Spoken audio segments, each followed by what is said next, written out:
works for you. Take it back, no matter what you do. The truth, breathe it out, face your boundaries. Our mission trudge through the mud of time. This truth casts shadows in the dark. Shadows in the dark.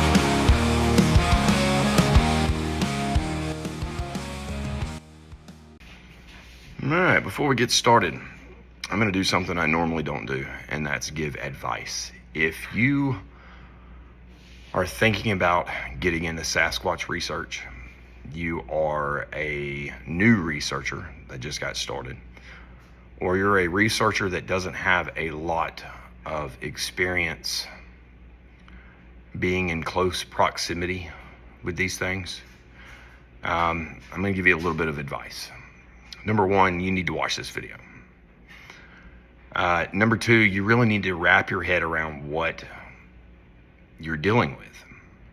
I think that the videos like the Patterson film give people this impression of this slow moving, large, lumbering creature that's in the forest, and then sometimes humans catch it in transit.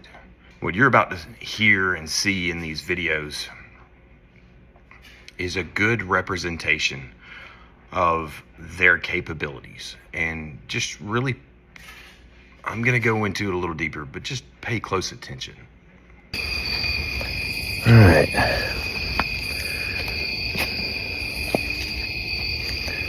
I am headed down to the gifting spot. I've had no activity about the past week, but we're gonna walk down there. I'm gonna leave a gift, and what you guys are about to see is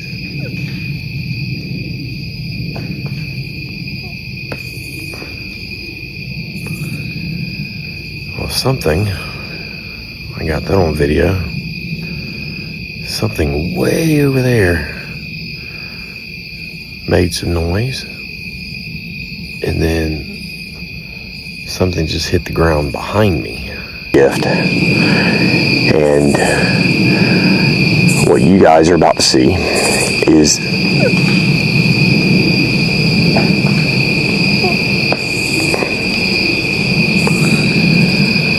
something. I got that on video.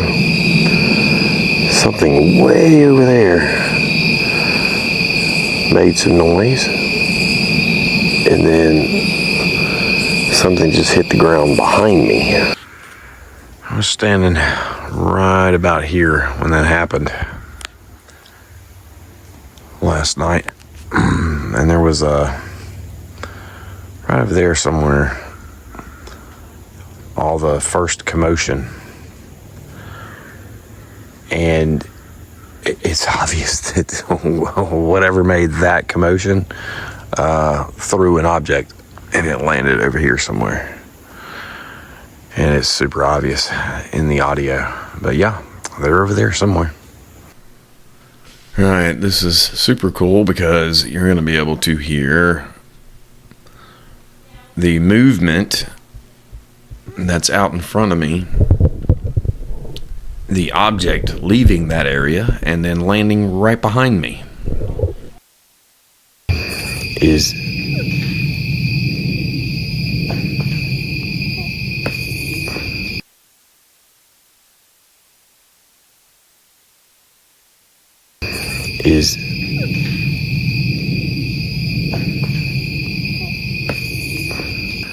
maybe they're here.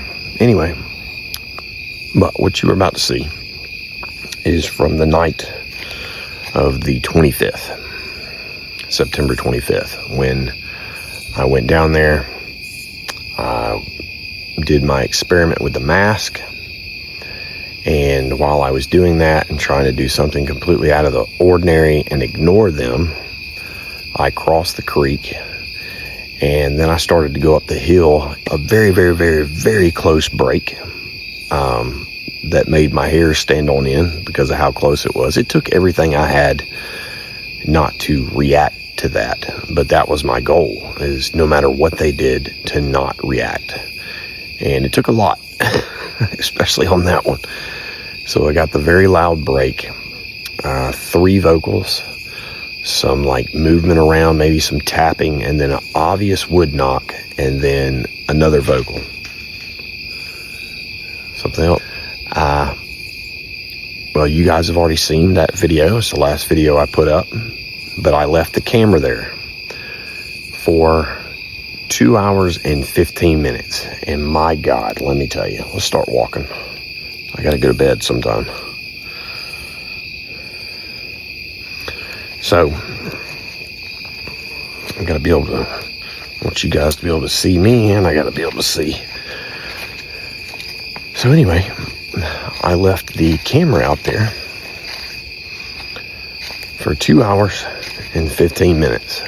And I already knew before I posted the last video, something else just fell behind me.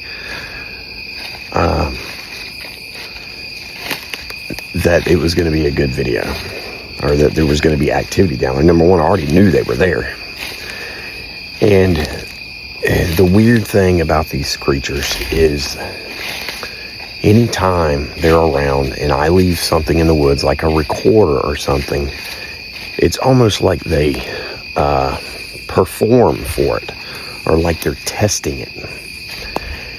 And almost immediately after I get out of earshot, there's super loud breaks coming from the same direction where all the other activity came from that night, up on their hill, which is right across from OP Ghost Monkey. So there's super loud breaking, like out in front of the camera, but obviously too far away to see anything. Shortly after that, there's stuff behind it. And for 2 hours and 15 minutes, there is breaking, throwing. I think the camera gets hit at least twice by objects. And there's one kind of, it sounds like it's out in front and to the left, but it's far away, or further away. I would say 50 yards or so. And then there's another right behind the camera, just stomping, walking, throwing things. There's just for 2 hours, and there's breaking and tapping, and it's just over the top obvious. And then for about like the last 15 minutes, for the 2 hours, it's like, it's hardly any more than maybe a minute between sounds. Like, it's constant. But near the end, and I'm guessing it's because I come outside, the last 15-minute video, it kind of starts out with breaking and stuff, and then there's like almost like a 10 or 12-minute lull where there's very few sounds. There is some, but not that many. And then near the end, like, it's got to be from, and I mean, I know how far, or about how long it takes me to walk from my house down to there. So it's on my walk from the house down to where the camera is set up. And there is one like right behind the camera. There is obvious warning knocks again that I'm coming. Super obvious. And different from all the other stuff, which is super awesome. It just kind of proves again, yes, they are using wood knocks to communicate human movement. And I don't think people get it. I really don't. There's part of me that's like, dude, this is the type of evidence we need. You know what I'm saying? This is confirming their behavior. And, but it's so obvious.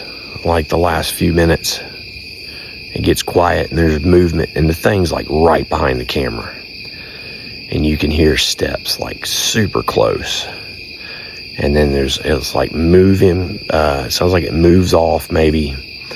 And then there's some like super obvious knocks. And then I come walking up. And I didn't even hear that. I should have been close enough to hear it, but I didn't hear that in person, probably just from me walking. My hearing's not all that great now, unfortunately, working around aircraft engines. But I didn't hear that walking up, or I don't remember hearing it. I don't know. That night was I had a lot of anxiety that night. Anyway, which was super weird.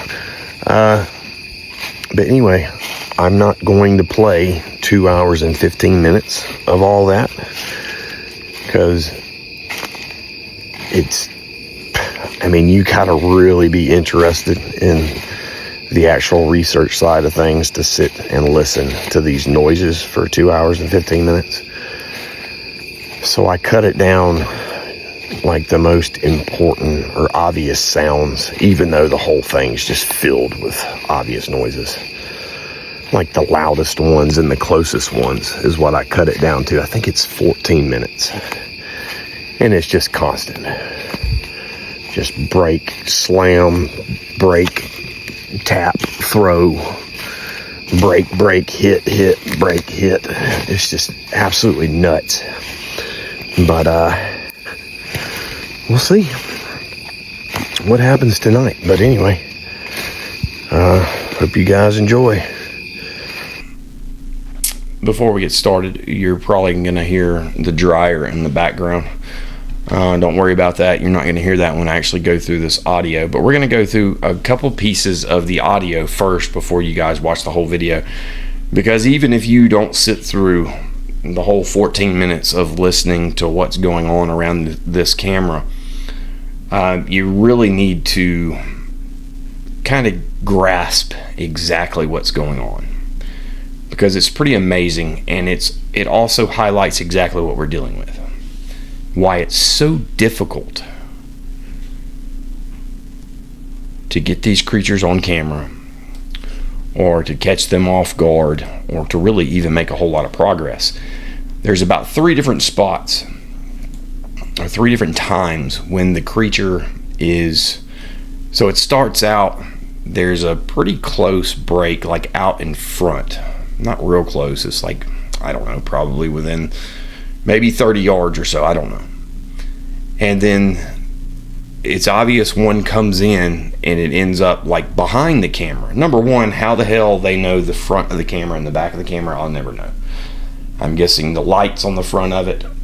I do not believe that they know what cameras do, but I do believe they know that they are connected to us somehow, some way. Maybe they're just testing the camera in general to see what it does, but it's extremely difficult to understand how something knows to stay so far away when it's out in front of it. And there's one making noise out in front of it, because remember, there's at least 2 out there from the last video I did. That's the same night, right? And then there's obviously one very close behind it, and it's showing its ass. It's just putting on a show and testing this thing out and doing all kind of, I don't know if it's trying to get the camera to move. Who knows what it's trying to get to do. But the whole point of this, and what's very, very important, is now maybe someone with more experience than me, probably so, like an audio engineer, might be able to go into this audio and pull out, okay, this is where it's coming in from, who knows, 20, 30 yards away, and it's stepping and it's coming in, and then it eventually gets there, and then it does that. I can't pull anything like that out. I can't even find it. So you're about to see like 3 different videos or audio from the video where it's right behind it, and there's obvious bipedal steps, intentional noises. But before that and after that, there's no steps. That's why I started calling my sitting spot OP Ghost Monkey, because one night out of frustration I just yelled, gosh darn ghost monkeys, because it's like they just appear. and then they start interacting, and then they disappear. Okay, that's not what's going on.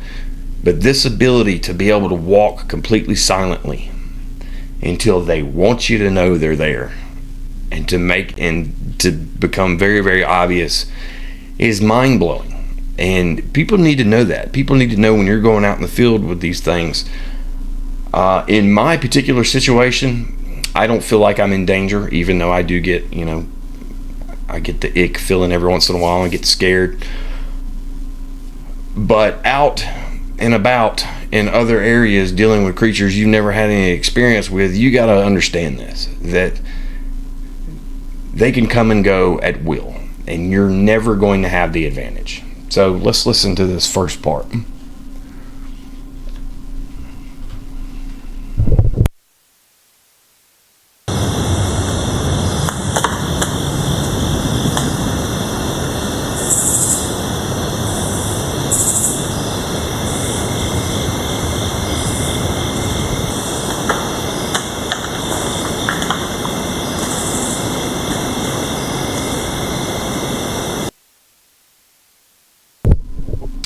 Now, that's the obvious. After it gets done, I don't even know what it's doing. Like, it sounds like a rock on a board, almost.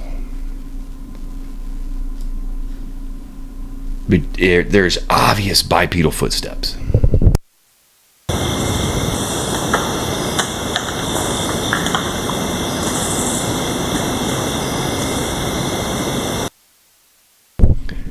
There's also what sounds like a vocal in there too, but I'm not good enough to pull that out. It's like a donk donk.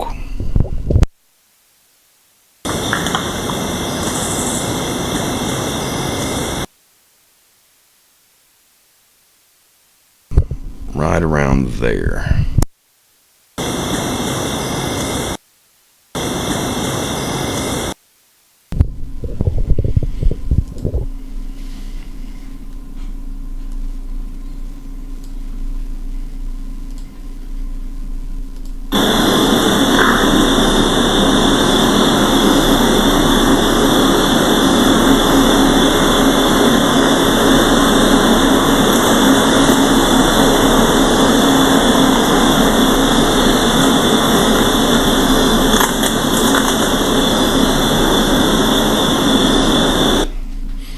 So this is obviously, you hear it walking up, and this thing that it's doing, I've experienced it before. Last night I went outside. If you think this video's good at all, what I experienced last night is on another level. I had this interaction that was they got close. They made this sound right here. Whatever this, I can't even move my hand that fast. Like, maybe a drummer can do it, maybe, but this is nuts. So the first part of this, obviously you hear it walking in, and then it does this.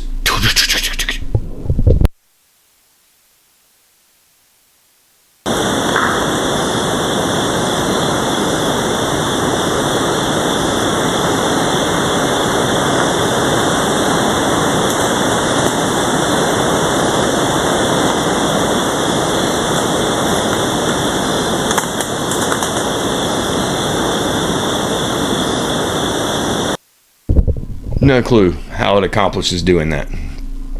It's like it's like a fan blade almost. All right, last but not least, this is the part to where this is from the last 15 minutes, and there's not as much activity going on. It's obviously, I would say probably the last 5 minutes is probably when I come outside and I'm getting ready to come down here, and that's why there's this lull. But what ends up happening in this is the creature gets very close to the camera again, super close, right behind it, and there's like these warning knocks, super obvious warning knocks that I'm getting close. And the whole point of this is you can tell that this creature is right behind the camera, very close to the camera, when I'm only a matter of maybe 40 feet away. Now, I'm not using a bright flashlight, so I'm not going to see it anyway. But the fact that it has the confidence to wait to the very end for me to get up there says a lot. To me, it says that these creatures have a good idea of how far we can and cannot see at night, because this thing waits to the last freaking second, and then you hear me crunching up.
That click right there, that's like right behind the freaking camera.